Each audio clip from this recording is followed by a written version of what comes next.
Here are the rules. I start with a $1,000 bankroll. I get 7 days to double up. Every time I double up, the 7-day clock resets. The challenge will end if I go broke, run out of time, or do the impossible and make $1 million. I've played over 1 million hands of poker. I turned a $40 deposit into a 5-figure bankroll before I could even legally play poker. There's just one little problem. I haven't played poker in over a decade. Well, he probably sucks at poker now. I want to prove to myself that I can still beat the games, so let's put a week on the clock and see what happens. Teaching you how to gamble. That's the only hand that my son played with me, but I would have been better off if he played the entire session.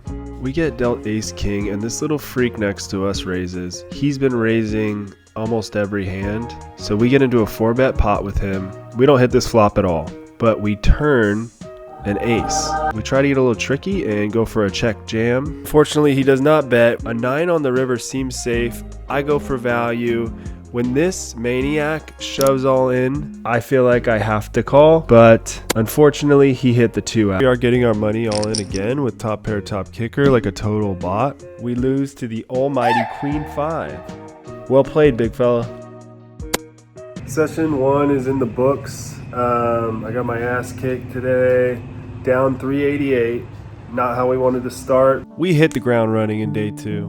What I'm realizing is that I don't really like the 8-handed poker. I kind of always knew that, but the problem is this site's smallest table for heads up is 2-4, which is a $400 buy-in, and I don't have the bankroll for that. So I need to grind this out a little bit more, get my roll up, and then we can start taking some shots at heads up, where I feel like I have my best shot of making some money. Overall, a really long, boring session where I lost $98. If you are seeing this video, that means that I posted this video, which means that I didn't go broke. I got somewhere near my goal. I wouldn't have posted it if I went broke, probably. So you're in for quite a video, and good job, future self.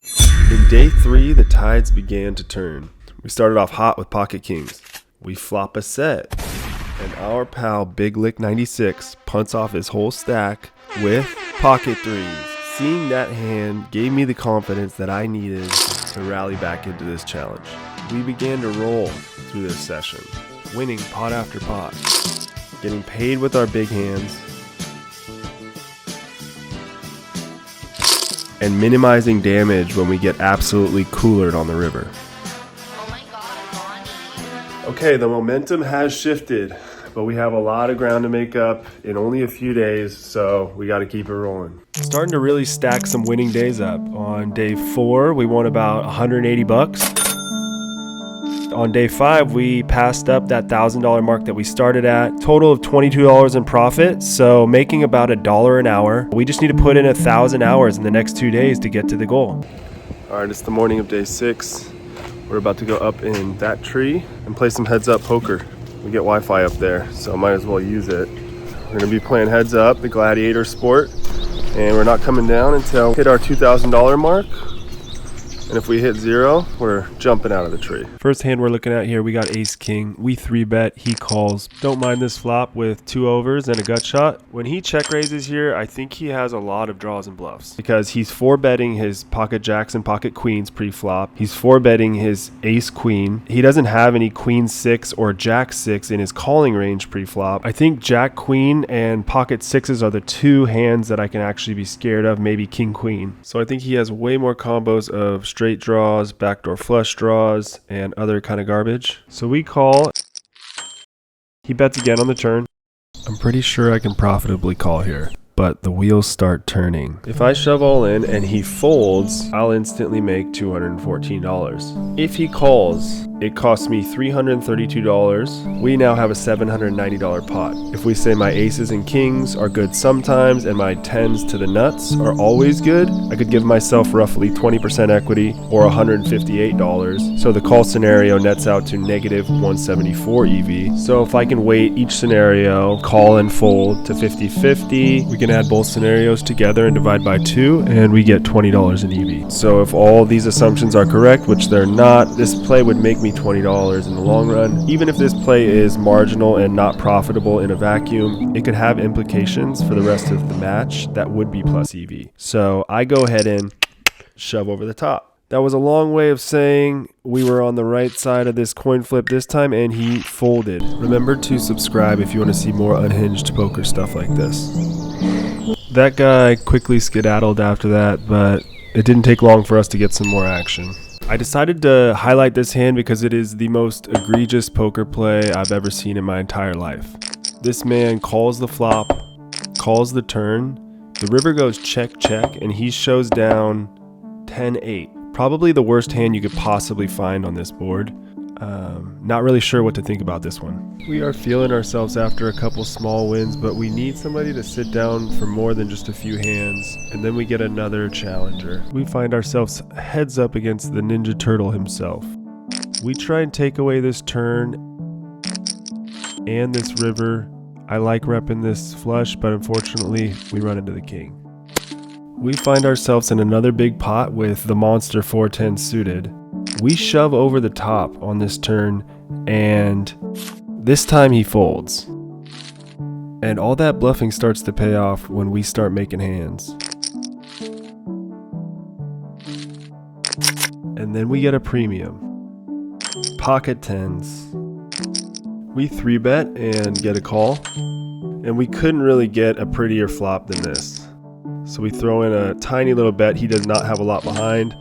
And we turn quads. We check to him because we're getting his money if he has an ace. But we do want to let him bet if he wants to. We will allow it. And he does throw out $51. I call. On this river, I think about shoving, but I do check down. He shows 9 high, and the Ninja Turtle has been slain. Call me Shredder. It's Shredder! If you give this video a like, you will crack aces the next time you play, I guarantee it. Next up, we have a fella named SSJ Tracker. And just to give you an idea of how crazy this match is, I call off with ace high here, and we are chopping it. We keep up the aggression, check raising this flop with a gut shot and a backdoor flush draw.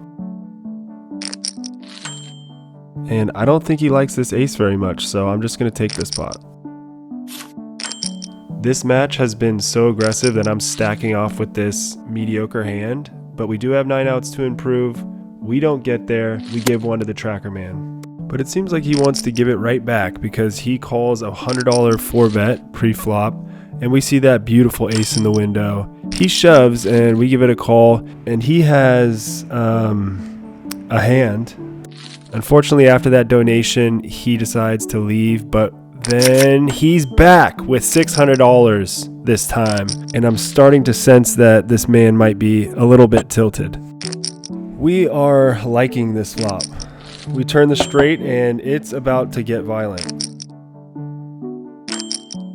I know he's bluffing when he overbets here, but he's polarized, so he's never calling a raise with a worse hand, so I'm just gonna call it off.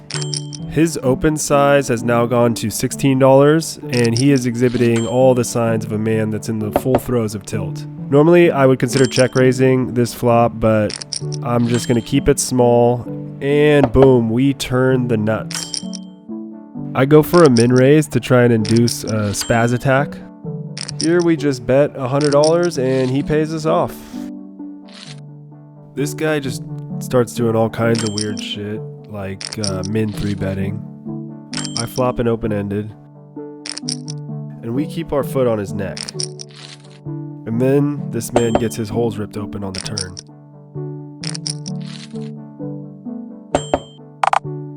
But he does get away by the river. His open size is now $25, and I'm cackling on this side of the computer as I 3-bet to $75. I check over to him knowing that he's going to shove all in, and he shows down ace-4, very few outs, and we hold. He's now broken for real this time. We are knocking on the door of our first double up, and then someone sits against us for $800. We get dealt the hand that's been the MVP for this challenge so far, pocket kings. He 3-bets. We're just gonna 4-bet. Nothing tricky here. But he does me one better and goes all in. He shows pocket jacks. We're fading 2 outs for our first double up, and we hold. We've done it. I didn't catch the exact moment I doubled on camera, but it went something like this. I I didn't want to be rude and hit and run this guy, so I stuck around to officially stack him and collect his soul. And that's that. We did it! You can click here to see if we doubled up in the next one. Click that button. Aren't you curious? Don't you want to find out what happened? I'm still here. I'm waiting for you to click that button.